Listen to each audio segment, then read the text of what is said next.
Good Tuesday morning. This is Micah Mitchell with Madison County Weather Updates, bringing you today's TrueView Exterior's severe outlook.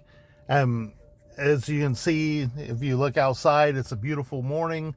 Storms did not materialize this morning ahead of a warm front. So if we continue to be sunny today, we might run back up toward the 80-degree mark today.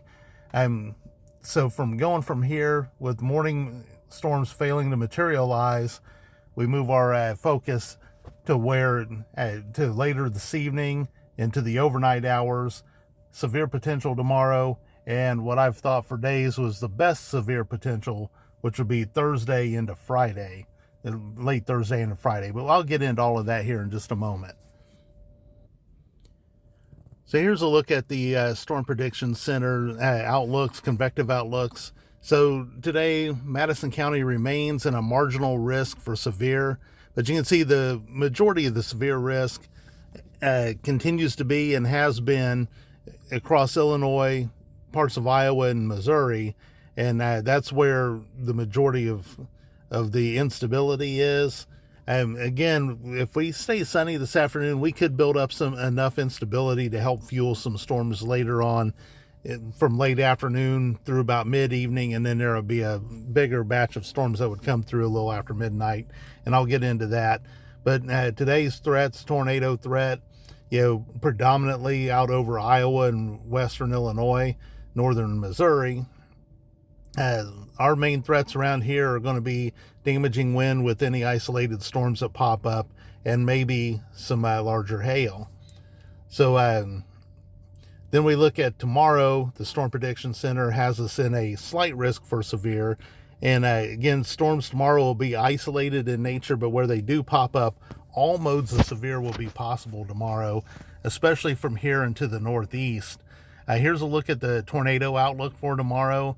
Again, we're in about a 2% chance. The greater chance would be northeastern Indiana and southern Michigan, northwestern Ohio. I don't disagree with that.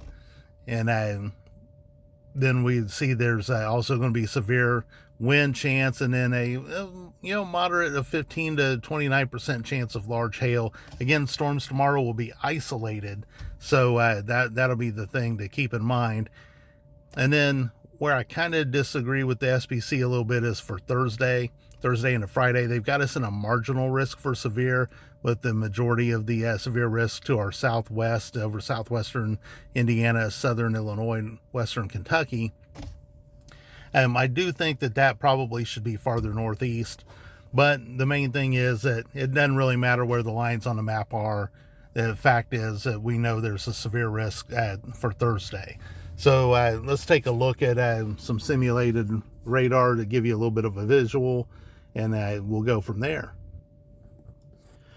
So I'm going to start off taking a look at the HRRR model. Again, this is just model output. Don't take it exact. It's just for visual representation of kind of how things could play out. So as we look at this thing, if I can get this to scroll, which it does not seem to want to do, as we get through the morning, there's not much. You can kind of see maybe some pop-ups in the afternoon. Where those do occur, they could become severe kind of quickly, but they should be relatively isolated. Then we'll have a little bit of a wave come through, mid-evening or so, and maybe there could be some severe there, but the better chances would come with these clusters of storms around midnight, a little bit, probably within 2 hours either side of midnight. And again, the main threat by the time those storms are getting here might be some damaging wind.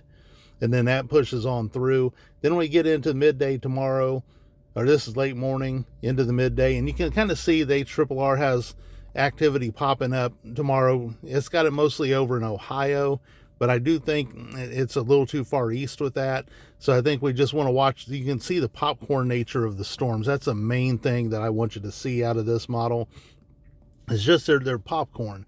So while there's a severe threat tomorrow, most of us probably won't be too affected by much, but where all it takes is for you to be in the location where severe does pop and it becomes a problem. So I know some people get the attitude it's not going to happen here, or it didn't happen here, it didn't happen at all. Don't ever, I trust most of you don't have that attitude. So just know that tomorrow we'll be watching for some pop-up storms that could be severe.